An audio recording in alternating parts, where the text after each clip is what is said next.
નમસ્કાર, હું છું પ્રિયા અને તમે જોઈ રહ્યા છો જનતા કી જાણકારી ન્યૂઝ।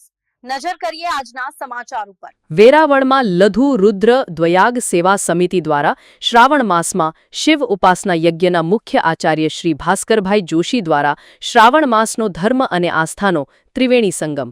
વેરાવળ સોમનાથ મહાદેવના સાનિધ્યમાં આગામી દિવસોમાં પવિત્ર શ્રાવણ માસના શુભ આરંભ વેરાવળ પાટણની 1985થી સ્થાપિત લઘુ રુદ્ર પ્રયાગ સેવા સમિતિ દ્વારા શિવ ઉપાસના યજ્ઞનું આયોજન કરવામાં આવ્યું છે, જેમાં શ્રાવણ માસમાં મહાદેવની વિશેષ પૂજા આરાધના યજ્ઞ દ્વારા થઈ શકે તેવા પવિત્ર ઉદ્દેશ્યથી શ્રાવણ માસના દર રવિવાર એટલે કે તારીખ શ્રાવણ સુદ 3 ને 27/7/2025 રવિવારના શુભારંભ થશે, જે શ્રાવણ સુદ 9 તારીખ 3/8/2025 તારીખ 10/8/2025 ને શ્રાવણ સુદ 1 ને રવિવાર તારીખ 17/8/2025 રવિવાર તથા સમિતિની અનુકૂળતા હશે તો કોઈપણ દિવસે સવારથી સાંજ સુધી બ્રહ્મકુંડ ખાતે આશુતોષ ભગવાન બ્રહ્મેશ્વરના સાનિધ્યમાં ભવ્ય આયોજન કરવામાં આવશે, જેમાં વધુ માહિતી માટે યજ્ઞના મુખ્ય આચાર્ય શ્રી ભાસ્કરભાઈ જોશી મો 9408432596 અથવા નવનીતભાઈ ઉપાધ્યાય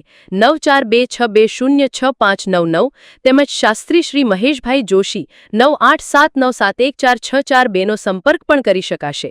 ખાસ વહેલા તે પહેલાના ધોરણે નિયમથી ભાગ લઈ યજમાન બની શકાશે હોવાનું પત્રકાર યોગેશભાઈ સતીકુંવરે જણાવ્યું હતું। રિપોર્ટ સોની યોગેશ સતીકુંવર। જી નમસ્કાર ભાસ્કરભાઈ, પવિત્ર શ્રાવણ માસ નિમિત્તે જે લઘુ રુદ્ર સમિતિ દ્વારા જે યજ્ઞનું આયોજન છે જે વિશે આપ વિગત આપશો? જરૂર ભાઈ। મહાદેવ મહાદેવ।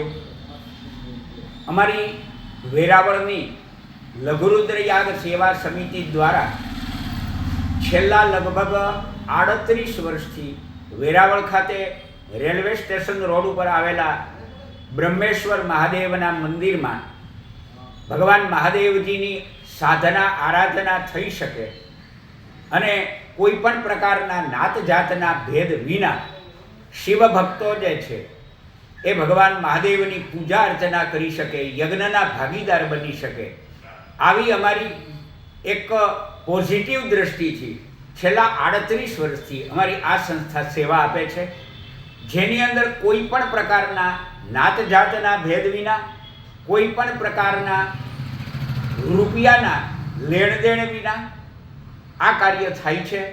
સંપૂર્ણ શાસ્ત્રોક્ત પદ્ધતિથી જે શાસ્ત્રમાં બતાવેલું છે તે પ્રમાણે જ આ કાર્યવાહી છેલ્લા આટલા વર્ષોથી થાય છે।